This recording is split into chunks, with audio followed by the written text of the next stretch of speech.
Ici, depuis 2200 ans, l'homme laisse l'empreinte de sa main sur la montagne. Il la grignote inlassablement pour en extraire son trésor, bloc après bloc de marbre. Mais c'est dans le ventre de la terre qu'on mesure l'ampleur de la tâche. 600 mètres de galeries qui se parcourent en minibus. Visite guidée. S'il vous plaît, un casque, sont là-bas sur le bloc. Ils sont français, originaires d'Ardèche, et plutôt qu'un musée, pour 10 €, c'est à la source de l'Antiquité, de ces palais, de ces statues qu'ils ont décidé de remonter. Une carrière souterraine en pleine exploitation.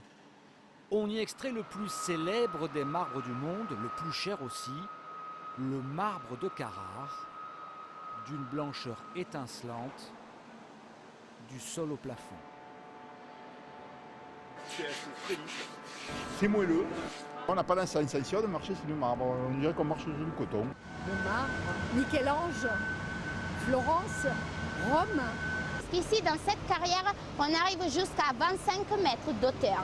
La différence entre les marbres ici et les marbres à l'extérieur, c'est la densité. Donc ici, à mètre cube, ça correspond à 2 tonnes 9. 2 tonnes 9 par mètre cube, plus dense que le béton, plus immortel aussi. La leçon de choses fascine les visiteurs.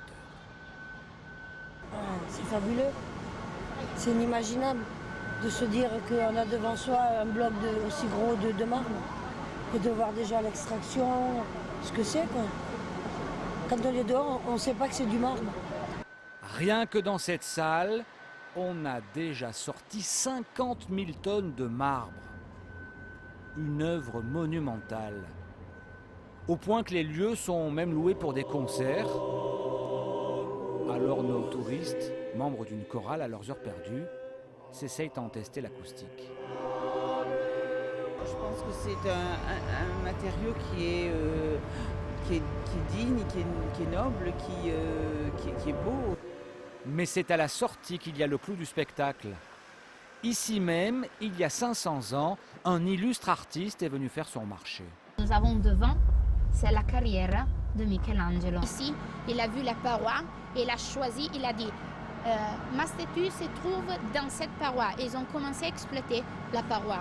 Une forme de création divine, de la pierre. Michel-Ange a fait naître David. Rien que ça.